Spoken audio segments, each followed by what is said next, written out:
connaissez ce symbole? C'est le symbole universel de l'équilibre en toute chose dans l'univers. Et évidemment, ça s'applique à tout ce qui est duel dans ce monde.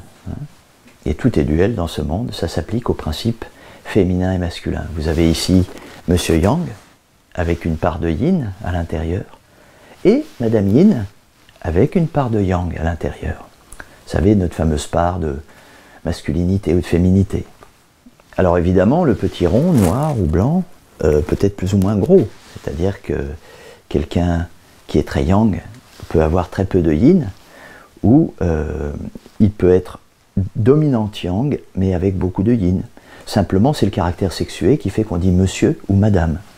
Les sexes sont faits pour se combiner afin de former un équilibre par paire, qu'on appelle, dans le cas de l'homme et de la femme, qu'on appelle un couple. Vous remarquez donc assez facilement que Monsieur Yang et Madame Yin ne sont pas du tout de même apparence, ne sont pas naturellement de même tempérament, de même caractère. Ils sont opposés et complémentaires, comme le veut la loi du Yin et du Yang. C'est-à-dire que généralement, ils ne voient pas les choses du tout de la même façon, ils les voient même du côté un petit peu opposé. Et c'est ce qui forme paradoxalement cet équilibre, cette opposition alliée à la complémentarité. Observez les couples qui s'entendent bien de longue date. Vous remarquerez certainement qu'ils n'ont pas du tout le même caractère, nécessairement les mêmes envies, les mêmes façons de fonctionner. Vous verrez souvent, par exemple, l'un des deux qui va être taciturne ou qui va être silencieux et l'autre qui parle beaucoup.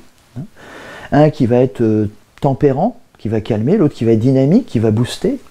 Et c'est ça, un frein, un accélérateur qui fait un véhicule qui avance bien, qui fonctionne bien.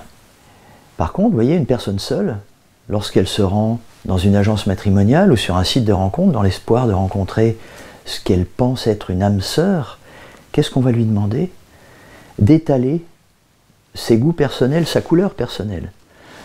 Ce qu'elle aime, ce qu'elle n'aime pas, ce qu'elle supporte, ce qu'elle ne supporte pas.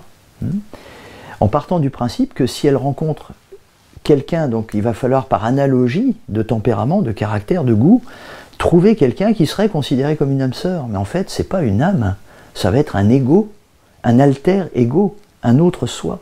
C'est extrêmement narcissique et totalement aberrant, parce que Monsieur Yang, qui affiche exactement ces qualités de Monsieur Yang et Madame Yin, ben, ils vont rencontrer, on va leur proposer des gens qui vont fonctionner comme eux. Et peut-être qu'ils se ressemblent, s'assemblent en théorie, donc dans un premier temps, ils vont se dire « Ah, peut-être ça marche », mais en fait, ça va très vite devenir électrique, parce que deux pôles identiques se repoussent, ce qui fait que ça ne tient pas. Donc il faut bien retenir ça, que deux personnalités identiques, ça va créer deux polarités identiques, ça va créer une relation électrique.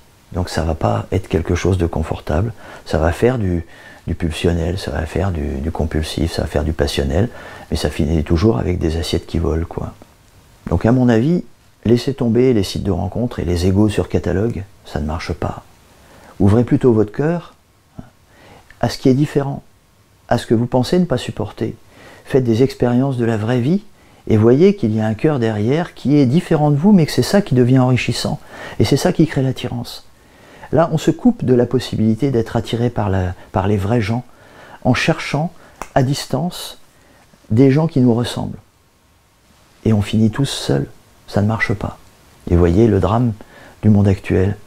Et on arrive à une période qui est la Saint-Valentin, et il y a plein de gens qui disent « Ah, je suis malheureux, je ne trouve pas mon âme sœur », alors qu'en fait, ils cherchent leur alter ego.